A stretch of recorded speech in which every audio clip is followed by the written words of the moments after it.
Shocking, hell of a thing. Tiffany Haddish decides to go and insult anti-war college protesters. Here it is. Colleges, right? I don't give a about that. I've never went to college. Why would I care? Why would I care about college? Boo to college? Or boo that I never went? Or boo that I don't give a about the college? Boo that I don't give a about the college? Why should I give a about the college? There's not genocide at the college. I give a about what's going on the other side of the world, but why would I give a about the college? Because of Africa? Because Africa is working at the college? Shut up. This is I'm talking about, stupid at the college. I ain't never worked a goddamn day in your life. Do you remember 9/11, bitch? No, forget about it. We were under attack. 11 terrorists blew our 3,000 people dead. What did we do, America? Do y'all remember what we did? If you're from the 1900s, you remember. We went over there, we they ass up, didn't we?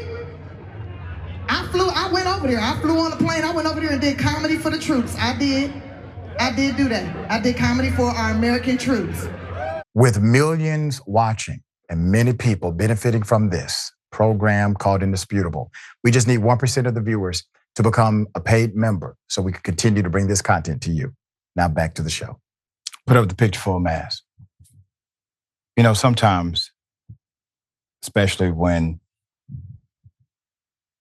you're in the middle of a performance, the performative dynamic takes precedent over the thinking part. Now, I'm not completely sure if she was trying to contextualize this into a larger joke that did not land well, but I will answer a couple of these questions while her picture is up because she did pose them. The colleges are protesting so that the universities that they pay for will divest, take money out of Israeli-connected companies and the Israeli government itself. Because they pay the tuition there, I think that is a fair protest and request. They're also protesting the policy of genocide, which I think is a good thing any day of the week. That's what Dr. King did as well. And if we are 100 about this, those students have more heart than the feckless leaders that are currently running this country. I saw one of the most beautiful things today.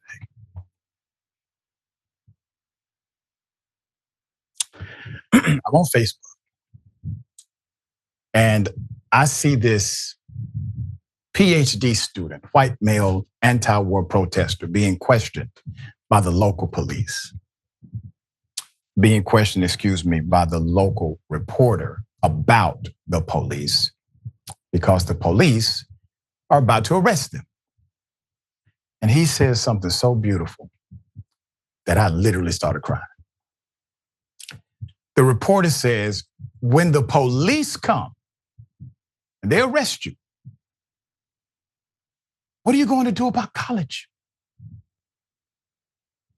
And he looked at her and said, ma'am, there are just some things in this world that are more important than my academic pursuits. Put up the picture full mask, per the root. Comedian and actress Tiffany Haddish, who performed at the 2024 Netflix Is a Joke Festival in Los Angeles on Sunday, spoke out against the college protesters who are speaking up against the US government support of Israel in its war with Hamas and by proxy, obviously, Palestine.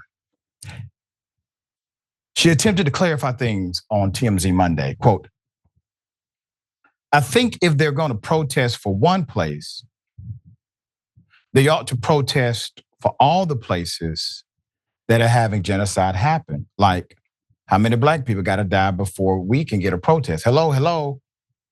Who built that damn college you protesting at? Hello. That's what I'm saying. Well, that's a fair point, madam. But say that point. That's a nuance in the conversation. I can respect that.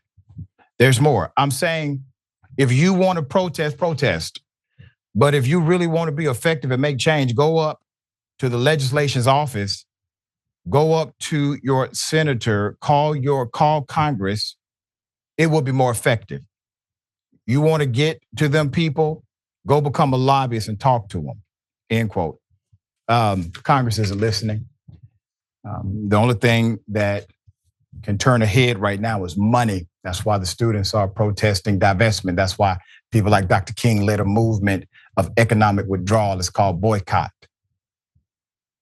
That leapfrogs the feckless leaders called politicians that we have as middlemen or middle management of this nation. There's more. She later added, quote, do it, but do it better. Really be effective. Running around with a trash can shield, looking like you're playing Dungeons and Dragons, it's not going to change nothing. But what will change something is if you get your education to get yourself in office, you go and talk to those people who are in office. She also suggested they write letters and call local officials to hold court and get their voices heard. I want to say this in historical context because I've had the great benefit of talking to many, many civil rights leaders right here in Atlanta. Many of them are my personal and direct mentors. And I remember a story of one of our most iconic civil rights leaders, one of them right here in Atlanta, who said, back then, the older guard, they were telling them, listen, just go to school, okay? You'll be much more effective if you just stop doing this protest, don't do these sit-ins, go to school, get your education, and become a leader inside of the government, okay? So that sentiment was there back then. But if they would have done that, imagine the lack of progress we would have today.